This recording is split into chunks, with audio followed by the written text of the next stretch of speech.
Class 5 EVS unit 9 ప్రథమ చికిత్స. ప్రథమ చికిత్స అంటే ఏంటి? చిన్న చిన్న ప్రమాదాలు జరిగినప్పుడు లేదా చిన్న చిన్న గాయాలకు లేదా సాధారణ శరీర రుగ్మతలకు నిపుణుల వైద్యం అంటే డాక్టరు అందే వరకు తాత్కాలికంగా మనం చేసే చికిత్సనే ప్రథమ చికిత్స అంటారు. ఇక్కడ చూస్తున్నారు కదా, చిన్న పిల్లవాడికి వేలు దెబ్బ తగిలింది. దానికి డాక్టర్ దగ్గరికి పోయే ముందు కట్టు కట్టారు. దీన్ని ప్రథమ చికిత్స అంటారు. ఇక్కడ ఆడుతూ కాలు బెనికింది. అప్పుడు డాక్టర్ దగ్గరికి వెళ్ళే లోపల ఆ కాలుకి కట్టు కడుతున్నారు. దీన్ని ప్రథమ చికిత్స అంటారు. అంటే డాక్టర్ వద్దకు వెళ్ళే లోపల మనం చేసేటటువంటి చికిత్సనే ప్రథమ చికిత్స అంటారు. ఈ ప్రథమ చికిత్స ఎందుకోసం చేస్తామంటే ప్రాణాన్ని నిలపడం కోసం, ఉన్న గాయాన్ని ఎక్కువ కాకుండా చూడడం కోసం, బాధ నుండి బయటపడడానికి కొద్దిగా మనం సహాయం చేయడం. ఈ 3 కారణాలతోనే ప్రథమ చికిత్స చేస్తాం. ముఖ్యంగా ప్రథమ చికిత్స చేయాలంటే మన దగ్గర ప్రథమ చికిత్స పెట్టే ఉండాలి. ఫస్ట్ ఎయిడ్ బాక్స్ అంటారు. ఈ ఫస్ట్ ఎయిడ్ బాక్స్లో ఏ ఏ వస్తువులు ఉంటాయంటే ముఖ్యంగా bandage, cotton, plaster, scissor, septic antiseptic lotion, thermometer, petroleum jelly tube, soap. ఇక ఆయింట్మెంట్స్ ఆర్ మెడిసిన్స్ ఏవి ఉంటాయంటే aspirin or paracetamol tablets, tincture iodine. ఇవి ప్రతి ప్రథమ చికిత్స పెట్టినోను ఉండేటటువంటి వస్తువులు. ప్రథమ చికిత్స అవసరమైన పరిస్థితులు ఏమన్నా ఉన్నాయంటే ప్రతి ప్రమాదానికి ప్రథమ చికిత్స అవసరమే. ముఖ్యంగా గాయపడిన సమయమందు ప్రథమ చికిత్స చేసుకోవాలి. శరీరం కాలిన సమయాలలో కూడా ప్రథమ చికిత్స చేసుకోవడం వల్ల ఉపశమనం జరుగుతుంది. ఒక వ్యక్తిని కుక్క కానీ పాము కానీ కాటుకు వేసినప్పుడు ప్రథమ చికిత్స చేసి డాక్టర్ దగ్గరికి వెళ్ళవలసి ఉంటుంది. తేలు, జర్రె లాంటివి కుట్టినప్పుడు కూడా ప్రథమ చికిత్స అవసరం. ఎవరైనా నీటిలో మునిగిపోయినప్పుడు ప్రథమ చికిత్స చేసి తర్వాత డాక్టర్ దగ్గరికి వెళ్ళాలి. కారణం ఏదైనా సరే, అది రోడ్డు ప్రమాదాలు కావచ్చు, ఏదైనా సరే, రక్తం ఎక్కువగా పోతున్న సమయాలలో కూడా ప్రథమ చికిత్స అనేది వ్యక్తికి అవసరం. ఇప్పుడు ఒక్కొక్క ప్రమాదానికి ఎలా ప్రథమ చికిత్స చేస్తామో చూద్దాం. మొదటగా గాయాలకు ఏ విధంగా ప్రథమ చికిత్స చేస్తాం.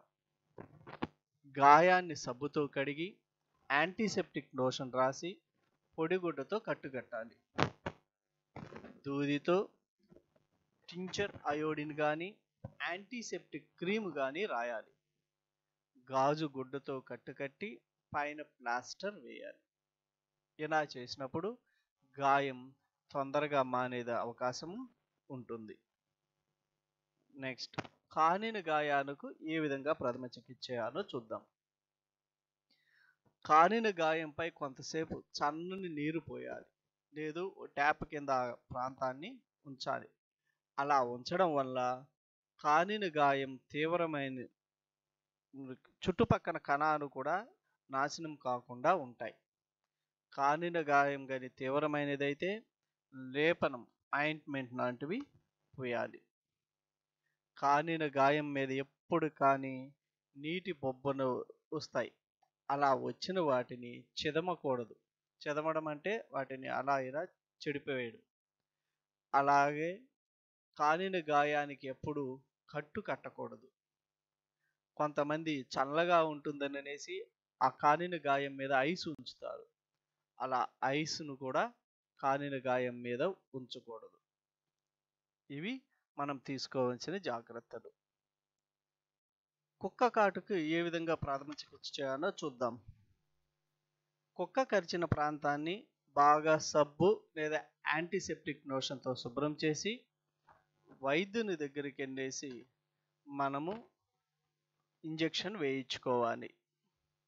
కొంతమంది కుక్క కరిచిన గాయం మీద ప్లాస్టర్ కానీ గాజు గుడ్డ కానీ కడుతూ ఉంటారు. అలా కట్టకూడదు. అలా కట్టితే ఆ లోపల అది ఇన్ఫెక్షన్ ఎక్కువై మనకి ప్రమాదం జరిగే అవకాశం ఉంది. తరువాత పాము కాటు వేస్తే ఎటువంటి ప్రథమ చికిత్స చేయాలో చూద్దాం. మొదటగా కాటు వేసిన భాగాన్ని నిశితంగా పరిశీలించాలి. కుట్టినది విషసర్పమా కాదో నిర్ధారించుకోవాలి. ఎలా నిర్ధారించుకుంటాం? విషసర్పం అయితే కుట్టిన ప్రాంతంలో 1 లేదా 2 కాట్లు ఉంటాయి. అదే విషసర్పము కాదనుకోండి, అది అనేక కాట్లు కానీ ఉంటాయి. అప్పుడు ఆ కాట్ల సంఖ్యను బట్టి మనం అది విషసర్పం కుట్టిందా, విషం కాని సర్పం కుట్టిందా తెలుసుకోవచ్చు. అలా తెలుసుకున్న తర్వాత పాము కాటుకు గురైన వ్యక్తి ముఖ్యంగా భయంతో స్పృహ తప్పిపోతాడు. అలా స్పృహ తప్పిపోతే అతనికి రక్త ప్రసరణ ద్వారా కానీ నాడీ వ్యవస్థ ద్వారా కానీ వేగంగా విషం శరీరం అంతా చేరిపోతుంది. కాబట్టి అతనికి స్పృహ తప్పిపోకుండా భయం తగ్గించడానికి మాట్లాడిస్తూ ఉండాలి. విషం శరీరంలో ఇతర భాగానికి వ్యాపించకుండా ఉండడానికి కరిచిన పై భాగంలో ఒక గుడ్డతో గాయం పైన గట్టిగా కట్టాలి. అలా కట్టినప్పుడు రక్త ప్రసరణ వేగంగా పైకి పోకుండా చాలా నెమ్మదిగా వెళ్తుంది. ఆ సమయం లోపల మనం డాక్టర్ దగ్గరికి వెళ్ళి మనం వైద్యం చేసుకొని సురక్షితంగా బయట రావచ్చు. పాము కరిచిన వ్యక్తి అచేతనంలోకి పోకుండా చూడాల్సిన బాధ్యత పక్కన ఉన్నటువంటి వారిది. అచేతనంలోకి పోనంత వరకు మనం సులభంగా ఆ వ్యక్తిని కాపాడవచ్చు. వెంటనే ఆ బాధితుడిని హాస్పిటల్కి తీసుకుని వెళ్ళాలి. చాలా మంది నోటితో ఆ విషాన్ని కూడా తీస్తూ ఉంటారు.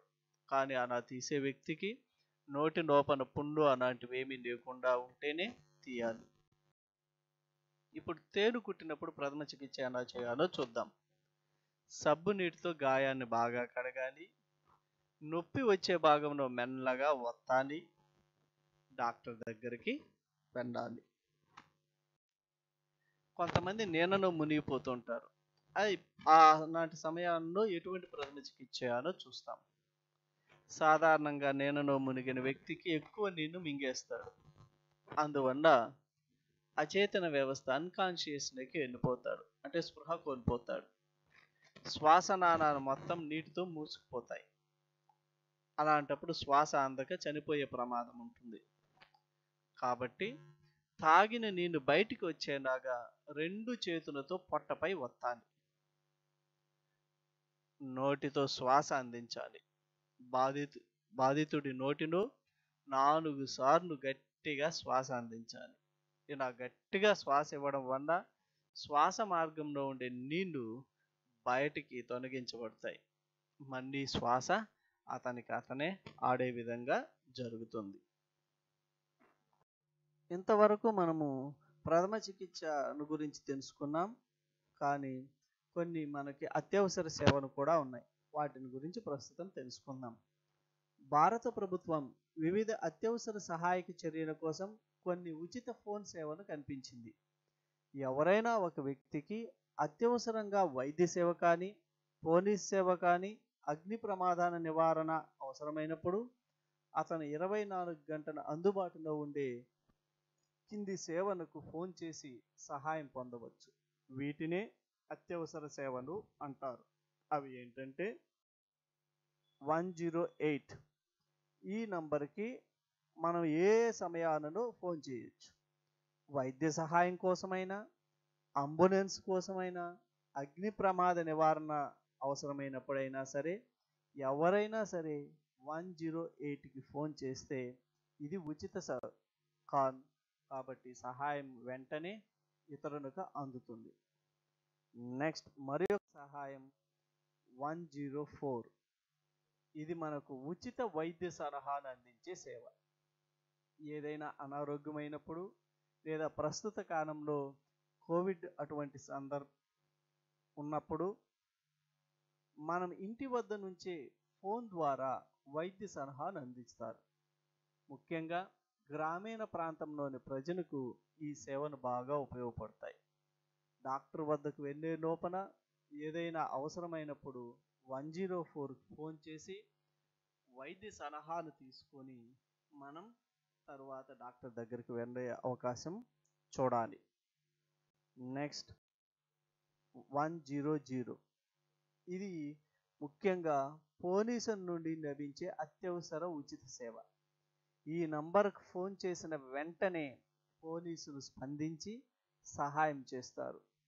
ఎప్పుడైనా సరే మహిళను కానీ లేదా చిన్నపిల్లలు కానీ పోలీసు అవసరమైన వెంటనే వారు చేయవలసినటువంటి నంబర్ 100. నెక్స్ట్ ప్రకృతి విపత్తుల నిర్వహణ. ఇవి ప్రజలకు ప్రకృతి విపత్తుల సందర్భాలలో సహాయ సహకారాన్ని అందించే సేవా సంస్థలు. మనకు NDRF అనేటువంటి బృందాలు ఈ ప్రకృతి విపత్తుల నిర్వహణకి సహాయం చేస్తాయి. ఎటువంటి సందర్భాలలో అంటే భూకంపాలు, తుఫానులు, వరదలు అటువంటివి సంభవించినప్పుడు, ఆస్తి నష్టం, ప్రాణ నష్టం జరిగినప్పుడు వారు సహాయం చేయడానికి ముందుంటారు. ఇవే కాకుండా ఏ అవసరమైన సందర్భాలలో సరే ప్రజలకు సేవలు అందించడానికి ఈ ప్రకృతి విపత్తుల నిర్వహణ NDRF బృందం అందుబాటులో ఉంటుంది. ఇవన్నీ కూడా మనం తెలుసుకొని అత్యవసర సేవలను కూడా 10 మందికి తెలియపరిచి అవసరమైన సందర్భాలను ఉపయోగించుకుని మనం అందరికీ మేలు చేసే విధంగా మంచి పౌరుడిగా ఎదగాలి. తుఫాను సందర్భాలలో మనం బయటకు వెళ్ళకూడదు. ఇలాంటి సందర్భాలలో కానీ బయటకు వెళ్తే ప్రమాదాలు జరిగే అవకాశం ఉంటుంది. భారీ వర్షాలు, ఈదురుగాలులు, మెరుపులు, ఉరుములు అటువంటివి వచ్చే సందర్భాలలో కూడా బయటికి కానీ పెద్ద చెట్ల కిందికి కానీ వెళ్ళకూడదు.